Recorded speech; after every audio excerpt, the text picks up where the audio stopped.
So Baby Bullpups is a program that's now in its 5th year. It actually was originated in 2020 because of a conversation we had with Glenwood administration, where they said, gosh, we would just love to have our kindergartners registered for kindergarten before the first day of school.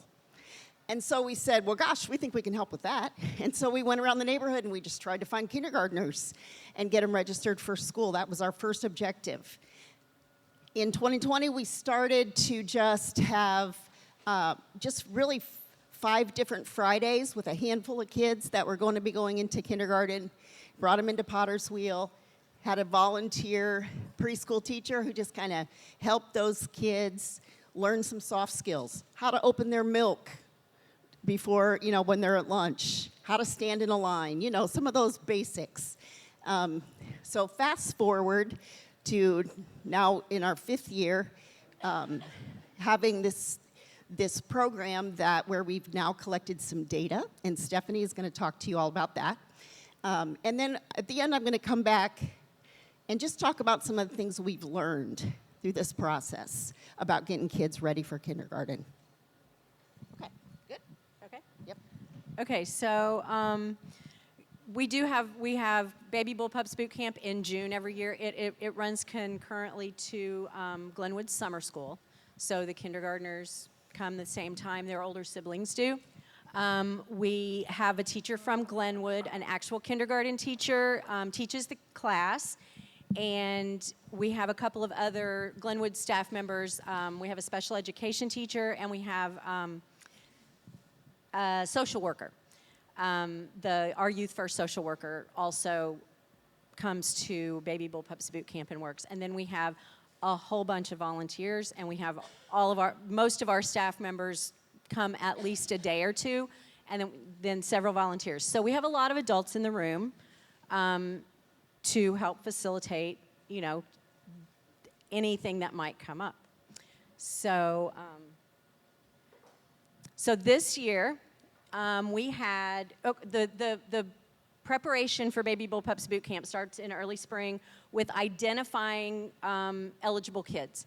So this year, our early education case manager at Glenwood, which is the new EPN position, she was so helpful. I mean, she really did a lot of the legwork to get our kids. They did a family survey at Glenwood, so any families that had kids going into kindergarten were identified, and we reached out to them. And then she called preschools in the area and asked who was going to be in kindergarten in our district. And so we ended up this year with 24 students on our roster compared to compared to 18 in 2023. There were a few more. One of the things that happens is we had a few more registrations than that each year, which is why I'm identifying them as students on the roster, because inevitably somebody's going to register and then they're not actually in our district. And so it is specific to the Glenwood district.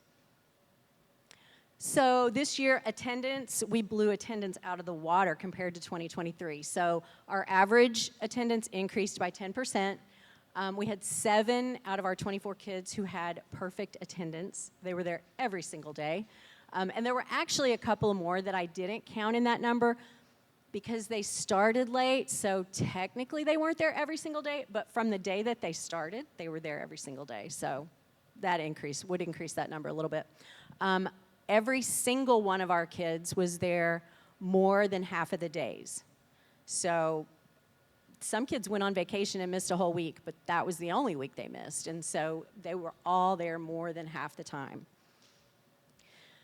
Okay, so we do use the Bergant screening. Not a huge fan of it for some of the reasons that were mentioned earlier, because when I ask our kids, what's your phone number? The first time one of them said 5072, I was like, okay. And then the second time a child gave me a 4-digit number, I realized that they knew the lock code on their mom's phone.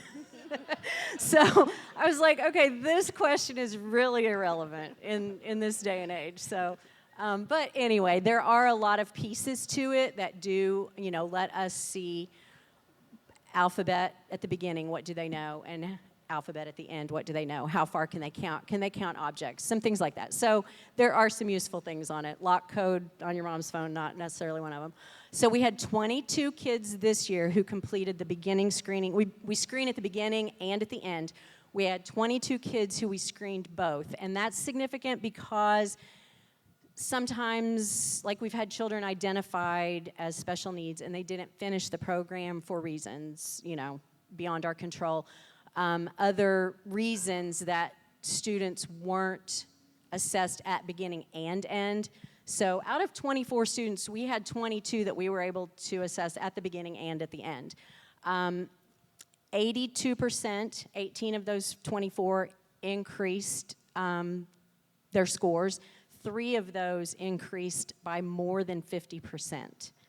So that was very significant. 2 of the students whose scores did not increase didn't speak a word of English. And so, that we were testing them in English because we didn't really have another way to do it. We are looking into the possibility next year of reading the instructions in Spanish. We got the Spanish instructions, but we didn't get them soon enough to use them this year. So that's something that we're investigating for next year. Okay, so a couple of our successful outcomes, a couple of our great stories. We had one student who was identified as special needs. What that meant was he was identified as special needs and not going to be ready for kindergarten in the fall. So that was determined maybe the second week. And we were able to, well, I say we, I wasn't necessarily one of the people, but there were meetings with his mom to help her decide, connect her with resources and help her see what the next steps for her child were, because kindergarten in the fall was not going to be his next step. So if that had happened the first week of kindergarten and he had been in a class with 25 kids and 1 teacher, it would have been a lot harder for everybody involved. So the fact that we were able to identify that was a really big success for him, for his mom. We had a little boy who did not speak any English at all, not a word, had never been in a group setting, apparently. He was, not only did he not know how to act, he couldn't understand anything we were saying. He was terrified. It was pretty bad the first few days. He was just not okay. And so he had to go home early several days. So finally, there was a meeting with mom after a few days and a plan put in place for him to stay a little bit longer each day. And by the end of the 4 weeks, he was staying all day. So he was eating lunch with us. It was great. It was amazing. One of my favorite, not that those 2 aren't my favorites, but one of my very favorite stories about Baby Bullpups Bootcamp this year is on graduation day, every single one of our children who was at graduation had an adult there for them. Some of them had 8 adults with them. So, some brought mom, dad, grandma, grandpa, all the brothers and sisters and cousins. It was amazing the support that our kids had. Every single one of the kids went home with the adults that came to support them. We had to go out to the parking lot and tell our bus driver to go home because we didn't have anybody to put on his bus that day. So that was something that, as a mother of 4 children, very rarely have I seen a situation where every single kid had a parent. So we felt like that was just a really, really big win also. Okay, Chris is going to talk about some of the things that we've learned over the years. So one of those things is that transportation is hugely important. We transport our kids. We pick them up from their homes. We take them to Baby Bullpups. This year we had to do that at Lodge because the heating and air unit was being repaired at Glenwood, which is not optimal. We think it's super important that our kids are at the school where they're actually going to start kindergarten. There's some real benefits to that. This year, we just did the best we could, being at Lodge, but we still provided that transportation, took the kids to Lodge, and then after Baby Bullpups is over, we take all those kids home. So that has been a huge part.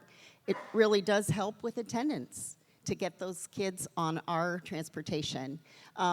You've already heard the stories about a growing need for language interpretation for our students. We're seeing that more and more, even with our Southside Zone kids, the way that we just need that interpreters for Spanish, especially for us Spanish, Haitian Creole, and in our district also Marshallese.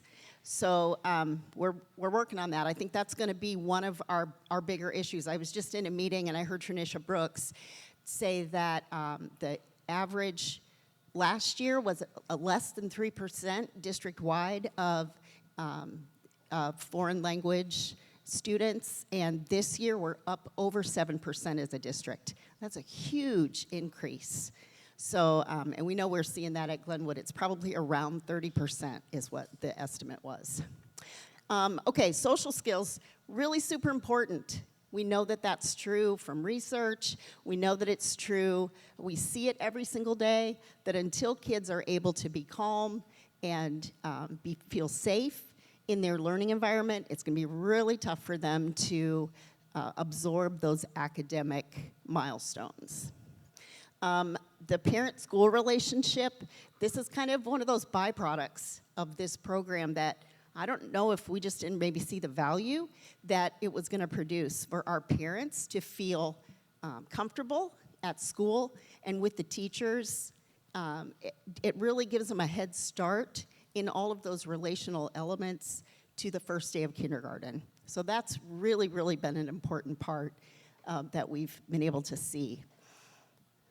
I think also the long-term results indicating that kindergarten readiness has contributed to a school culture of growth.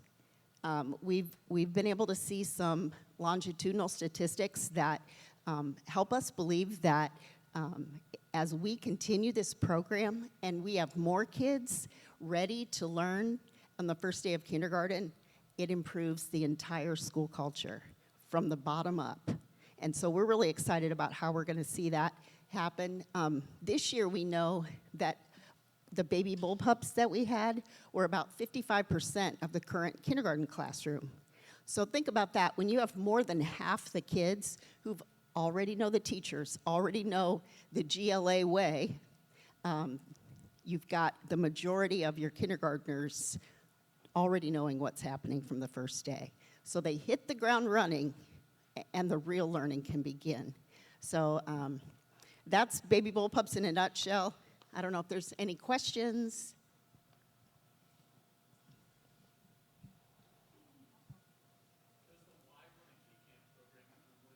No. So we are the kindergarten readiness program at Glenwood. He mentioned K-camps. K-camps are more of a United Way type of a program that is happening in some schools. There are some similarities to what we do with K-camp, but ours started as a reaction to what Glenwood was requesting, and so it has some of those same elements. We think that we have some of the really important relational elements that are built into our program that K-camp needs, if I could be so bold to say that. Other questions? Can I add something? Mm-hmm. Something that we really haven't even talked about, but we know it, we all know it's true, but this is just something I was thinking about. We had a family engagement night last night, and the value of the relationship built with the parents at Baby Bullpups and following up with our wraparound care coordinators contacting those families. We've got a lot of our Baby Bullpups families that have signed the promise because they got to know us in a no strings attached, I don't know if that's really the right way to say it, but we weren't approaching them with any kind of anything. We were just taking their kids into Baby Bullpups Bootcamp. They met us, they saw how we loved on their kids for the month of June, and they're like, we want more of this. So that's been kind of a byproduct also this year that has been very, very neat to watch. Yep. And it really all comes down to the promise, right? That's why we're here. That's what we have in common, is that idea of making a long-term commitment to our kids, cradle to career. So Baby Bullpups for us has been a major important step in that process.